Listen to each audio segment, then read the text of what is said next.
జై శ్రీరామ్. నేను భోగేశ్వర్ శివశక్తి. ఒక్కసారి ఈ ఫోటో చూడండి. చూసారా? మన జనరేషన్కి సంబంధించి, అంటే నా వయసుకు సంబంధించిన వ్యక్తులకి తెలియకపోవచ్చు, అంతకు ముందు ఉన్న వాళ్ళకి తెలిసి ఉండొచ్చు. ఇతని పేరు మక్బూల్ ఫిదా హుస్సేన్. ఇతను గురించి ఎప్పుడు మాట్లాడుకోవలసిన విషయం ఏంటయ్యా అంటే, ఒక దేశాన్ని ఏ విధంగా అయితే తేనె పూసిన కత్తిలా స్మూత్గా తెలియకుండా, పక్క జనాలకు తెలియకుండా నాశనం చేయవచ్చు అని చెప్పుకోవడానికి కాంగ్రెస్ పార్టీ ఒక ఉదాహరణ. ఆ పార్టీకి సంబంధించినటువంటి ప్రియాంక గాంధీ ఈయన వేసినటువంటి కొన్ని పెయింటింగ్స్ని కోట్ల రూపాయలతో బెట్టింగ్లో, అంటే పాట పాడి తీసుకోవడం జరిగింది. ఇదే కాంగ్రెస్ ప్రభుత్వం అతనికి పద్మశ్రీ, పద్మభూషణ్ వంటి అవార్డులు కూడా ఇచ్చి సత్కరించింది. అయితే దానికి కూడా మన దేశంలో ఉన్నటువంటి ఈ సెక్యులర్ వాదులు ఎవరైతే ఉన్నారో, ఈ సోకాల్డ్ జర్నలిస్టులు అని చెప్పుకునే వాళ్ళు ఎవరైతే ఉన్నారో, ఆహా ఓహో ఒక గొప్ప కళాకారుడికి పద్మశ్రీ, పద్మభూషణ్ లాంటి అవార్డులు అతనికి ఇయ్యతగ్గవే అన్నట్టుగా అప్పుడు చాలా గొప్పగా చెప్పాయి. అయితే అతను గీసినటువంటి గొప్ప చిత్రాలు ఏంటో తెలుసా? మన హిందూ దేవీ దేవతల ఆకారాలని, చిత్రాలని నగ్నంగా చిత్రీకరించాడు. అందుకోసమని కాంగ్రెస్ ప్రభుత్వం అతనికి పద్మశ్రీ, పద్మవిభూషణ్ లాంటి అవార్డులు ఇచ్చింది. ప్రియాంక గాంధీ ఆ బొమ్మల్ని పర్చేజ్ చేసింది, అది కోట్ల రూపాయలు వెచ్చించి.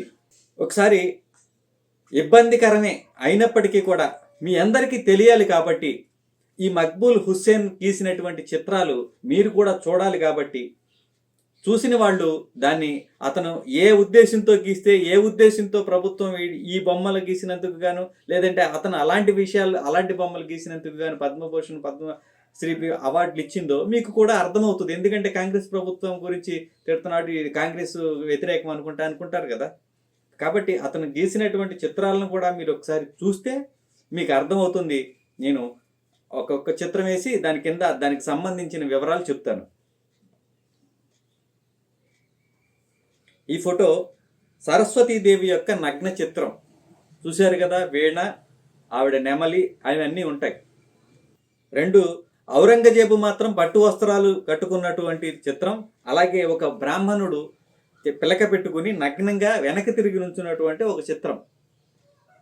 అలాగే బట్టలు లేనటువంటి వినాయకుడు, నగ్న వినాయకుడు ఒక రకంగా చెప్పాలంటే. ఇంకొకటి తల లేని హనుమంతుల వారు, అంటే బుర్ర లేని హనుమంతుడు అనే చిత్రం అన్నమాట ఇదంతా. హనుమంతుని ముందే శృంగారం చేసుకుంటున్నటువంటి ఒక జంట. సీతమ్మ తల్లి నగ్నంగా ఆ దశకంఠుడు, అంటే రావణాసురుడి తొడ మీద కూర్చుంటే హనుమంతుడు చూస్తున్నటువంటి ఒక చిత్రం. ఫైనల్గా పార్వతీదేవి నగ్నంగా ఉంది, అక్కడ వినాయకుడు కూడా ఉన్నాడు. వినాయకుడి బొమ్మ మళ్ళీ ఇదేదో సర్పరూపంలో కూడా వేసాడు, అదేదో నాకు క్లారిటీకి అర్థం కాలేదు. ఇలాంటివన్నీ నీచమైనటువంటి చిత్రాలు గీసినందుకు గాను అప్పట్లో ఉన్న కాంగ్రెస్ ప్రభుత్వం వీళ్ళని నోటితో తిట్టాలా, లేకపోతే బూతులు తిడితే సోషల్ మీడియాలో బాగోదు కాబట్టి ఊరుకుంటున్నాము, వీళ్ళని ఏమని తిట్టాలి అనేది మీ మనసాక్షికే వదిలేస్తున్నాను. ఇలాంటి నీచమైన చిత్రాలు గీచినటువంటి వీడికి పద్మశ్రీ, పద్మవిభూషణ్ లాంటి బిరుదులు ఇవ్వడమే కాకుండా వీడికి లక్షలాది రూపాయలు డబ్బులు ఇవ్వడం, వీడు గీసినటువంటి ఫోటోలని పబ్లిష్ చేయడం, ఇదంతా కూడా లౌకికవాదం అనే పేరుతోటి ఇస్లాం అనుకూల ప్రభుత్వాలు చేసినటువంటి విషయాలన్నమాట. వీడు గీసినటువంటి ఈ విద్వేషపూరితమైన చిత్రాలు ఏవైతే ఉన్నాయో అవి వివాదాస్పదం కావడంతో వీడు భారతదేశం వదిలి ఖతార్కు ఎక్కడికో పారిపోయాడు. ఆ పారిపోయిన సందర్భంలో కూడా వీడు పారిపోవడానికి ఇదే కాంగ్రెస్ ప్రభుత్వం వాడికి కావాల్సిన ఏర్పాట్లన్నీ చేయడం కూడా జరిగింది.